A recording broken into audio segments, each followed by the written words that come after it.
Saya akan bacakan firman Tuhan dari Yeremia pasal 31 ayat yang ketiga. Demikian firman Tuhan. Dari jauh Tuhan menampakkan diri kepadanya.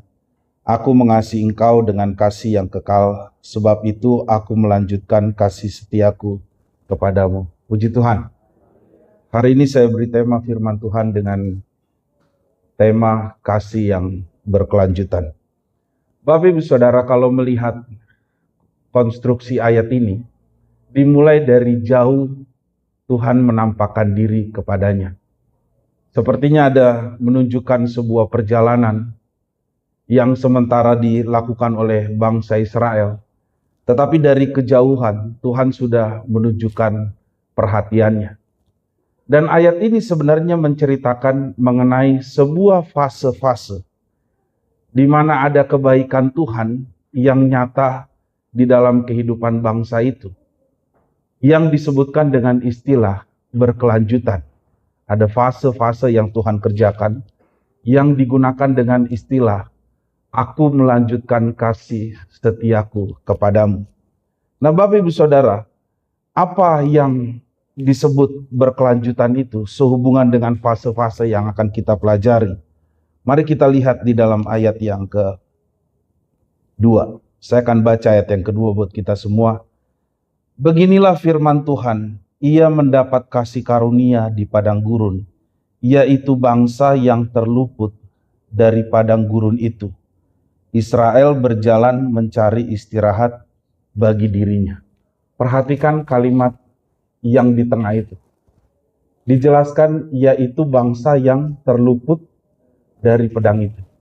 Bapak Ibu Saudara, Yeremia pasal 31 ini tentunya tidak akan terlepas dari Yeremia pasal 29 dan 30 tentang rencana Tuhan untuk mengembalikan bangsa Israel ke Yerusalem dari pembuangan Babel. Alkitab mencatat mereka itu harus menunggu 70 tahun. 70 tahun itu perjalanan yang panjang dan lama. Tetapi dalam fase-fase yang terjadi dalam perjalanan itu, Alkitab mengatakan bahwa mereka ini tidak semua selamat. Makanya dijelaskan sebagai sisa dari bangsa Israel. Sisa bangsa Israel itu, itulah yang disebut sebagai kaum remnan atau orang-orang yang terluput. Terluput dari mana? Dari pedang. Kalau bicara pedang itu tentunya berbicara mengenai peperangan. Artinya ada sesuatu yang diluputkan Tuhan bagi bangsa Israel yang tidak perlu terjadi atas mereka. Tapi jumlahnya sebagian. Makanya disebutkan sisa. Nah, tadi Bapak Guru Esma Nurul sudah jelaskan mengenai apa itu terluput. Tetapi yang jelas itu, terluput itu kita tidak perlu harus mengalami kondisi itu. Kita tidak ada di dalam keadaan itu. Itu yang namanya terluput. Bapak Ibu Saudara, saya dan istri anak saya, dua-dua Morin dan Ivi, makan di sebuah restoran. Begitu selesai makan, saya langsung keluar. Belum bayar ini, saya langsung keluar. Saya duduk-duduk, di depannya ada ayunan. Saya duduklah main ayunan di situ. Begitu istri saya keluar dari restoran itu, saya berdiri, tukang parkir mau mundurin mobil. Tapi yang anehnya dia minta 200.000. Saya nggak mau lah. Standarnya kan 5.000 atau 10.000 kan. Saya bilang 5.000 kok parkir, kok mintanya 200.000. Dia bilang apa? Karena tadi Bapak main ayunan. Saudara tahu, saya nggak mau bayar. Lalu dia dorong saya. Dia dorong saya dorong lagi. Jangan begitu Pak. Parkir apa 200.000? Dia dorong saya dorong dia. Begitu didorong yang kedua, saya bangun. Ternyata mimpi. Tapi Bapak Ibu Saudara, saya sudah diluputkan dari kerugian. Seandainya saya tidak bangun, saya bayar berapa? 200.000. Dan saya belum bayar makanan itu. Jadi saya 2 kali untung. Saya udah cicipi makanannya, saya tidak bayar parkir 200.000. Masalahnya itu hanya mimpi. Kapan juga saudara berpikir, saudara pasti berpikir di pendeta belagu banget sih, makan di restoran dibilang-bilangin. Enggak, Bapak Ibu Saudara, saya nggak pernah makan di restoran. Kecuali ada yang ngajak. Jadi yang mau panggil saya, silakan. Bapak Ibu Saudara, bangsa Israel itu terluput. Sisa dari bangsa Israel itu terluput. Tetapi bahasa Tuhan itu jelas. Yang sisa ini Tuhan mau menunjukkan kasih-Nya. Nah, itu fase yang pertama. Fase yang kedua. Kasih yang berkelanjutan selain meluputkan kita, apa yang dikerjakan Tuhan? Pelajaran dari bangsa Israel. Mari kita baca kembali di dalam ayat yang kedua. Beginilah firman Tuhan. Ia mendapatkan kasih karunia di padang gurun. Yang kedua yang saya mau terjemahkan begini. Kasih karunia yang selanjutnya itu adalah mendapatkan kasih di padang gurun. Sengaja saya tidak menempatkan ini secara kronologis atau berdasarkan urutan ayat. Karena strukturnya jelas, dikatakan gini, beginilah firman Tuhan, ia mendapatkan kasih karunia di padang gurun. Yaitu apa? Bangsa yang jadi terluput dari pedang itu adalah urutan yang pertama. Untuk menjelaskan satu kejadian secara kronologis. Mereka terluput dari pedang, tetapi yang kedua Alkitab mengatakan gini, dia mendapatkan kasih karunia di padang gurun.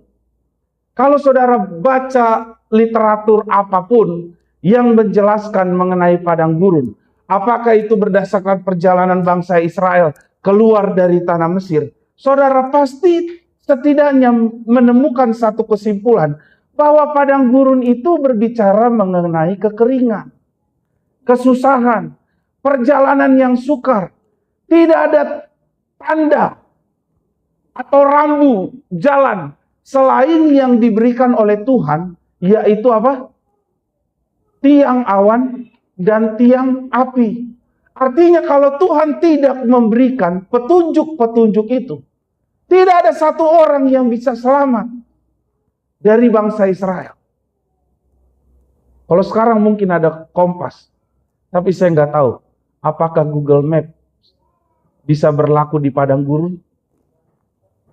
Di sini aja kadang salah, apalagi di padang gurun yang jalannya semua sama, bukan aspal, pasir. Jadi Tuhan memberikan kasih karunia di padang gurun. Bapak Ibu Saudara terjemahkan saja. Bagaimana istilah padang gurun dalam kehidupan kita hari-hari ini.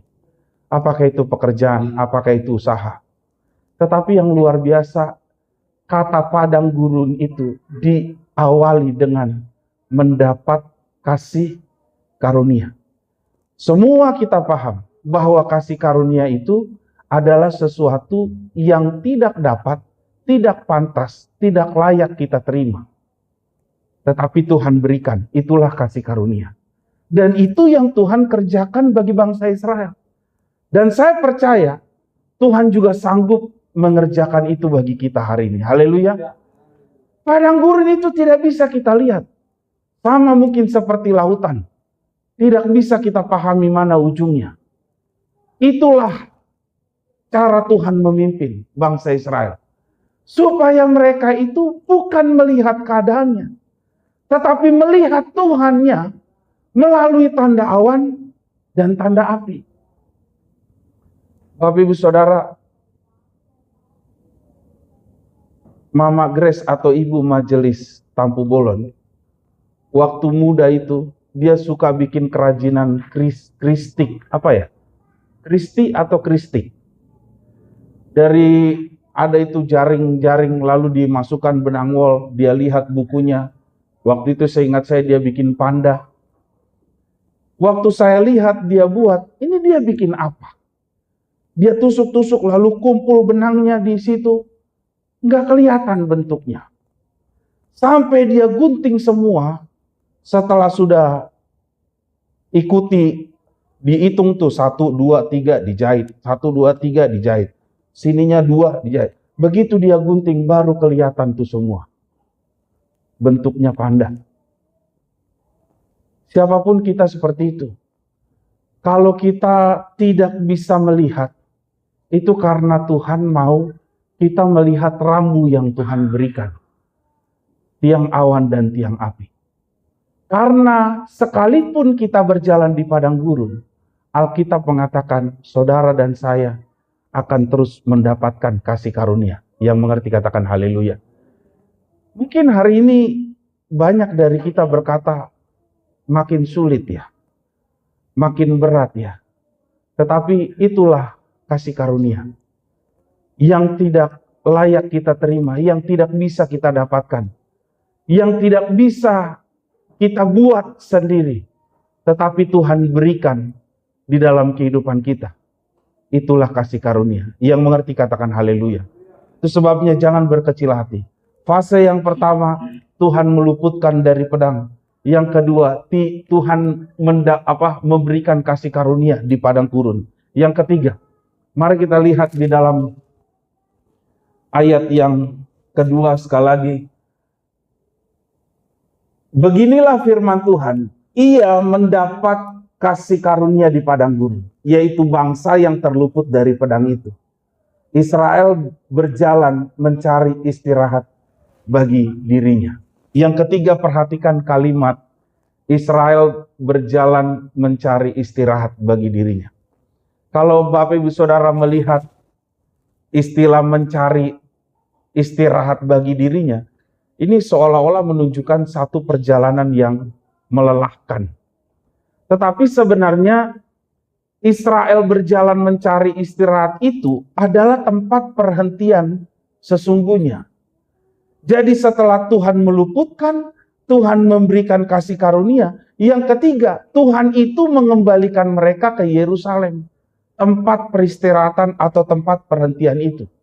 Nah, Bapak Ibu Saudara, mari kita lihat dulu di dalam ayatnya. Yang pasal yang ke-29, ayatnya yang ketiga, yang ayatnya yang ke-10. Yeremia pasal 29, ayatnya yang ke-10. Saya akan baca buat kita. Sebab beginilah firman Tuhan. Apabila telah genap 70 tahun bagi Babel, barulah aku memperhatikan kamu. Aku akan menepati janjiku itu kepadamu dengan mengembalikan kamu ke tempat ini. Sebab aku ini mengetahui rancangan-rancangan apa yang ada padaku mengenai kamu.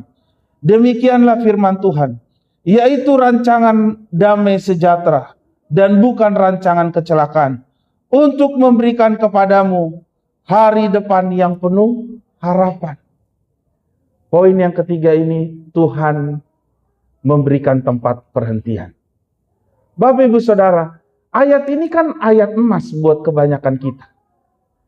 Kita hanya tahu bahwa rancangan Tuhan itu rancangan damai sejahtera, rancangan kecelakaan, terus memberikan hari depan yang penuh harapan. Tapi kadang-kadang kita mengabaikan situasi yang di atasnya. Situasi di atasnya itu menunjukkan satu pergumulan yang panjang. Tetapi Tuhan memberikan damai sejahtera. Tuhan memberikan bukan rancangan kecelakaan, tetapi memberikan hari depan yang penuh harapan. Yang mengerti katakan amin.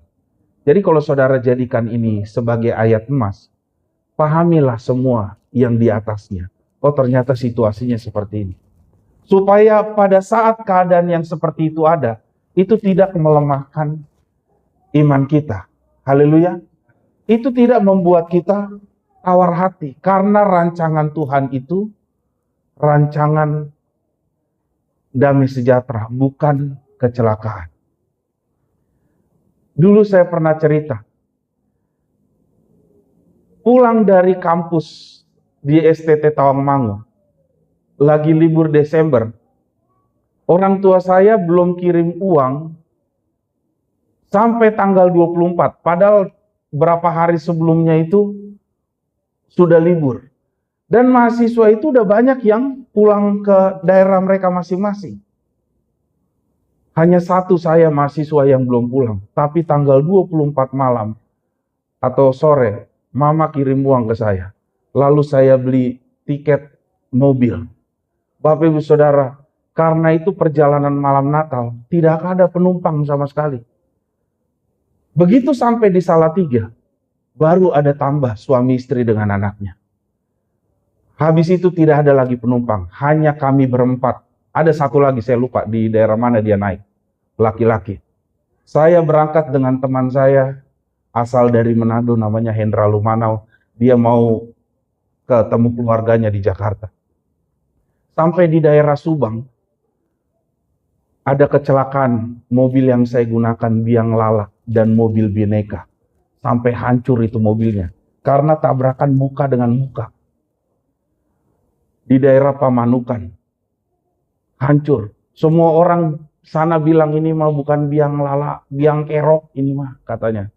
Karena sering sekali mobil itu katanya kecelakaan. Tapi Bapak Ibu Saudara tahu, waktu saya pulang ke situ, ke Jakarta, di Pamanukan, sebelum di Salatiga itu, saya itu seperti sudah dipindahkan Tuhan. Karena saya duduk di barisan paling depan sebelah kiri. Di depan saya tuh hanya ada kenek. Ada suami istri dan anaknya berkata gini, Pak, Bang, bisa nggak kami duduk sini? Mas, bisa nggak kami duduk sini? Saya dan teman yang namanya Hendra, itu mau pindah begitu saja. Tidak mempertahankan. Saya tidak bilang banyak kursi kosong. Tapi karena suami istri ini minta dengan anaknya itu, saya kasih, lalu saya pindah di barisan tengah. Habis itu kecelakaan, saudara tahu, yang mati keneknya itu sama suami istri itu. Anaknya masih selamat.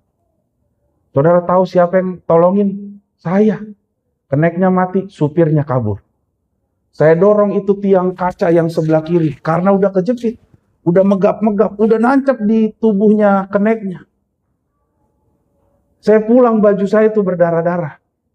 Saya naik bus dari Pamanukan sampai ke UKI. Baru dari UKI saya naik bus lagi ke sini. Malamnya, tiba pagi hari Natal, Mama langsung tungguin saya di ruang tamu. Dia nungguin saya. Waktu itu belum ada handphone.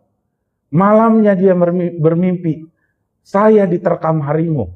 Tapi Mama ini berusaha tarik saya supaya saya tidak diterkam. Seperti sudah ada peringatan. Mungkin itulah caranya Tuhan pindahkan saya. Dari kursi depan itu sampai saya akhirnya selamat.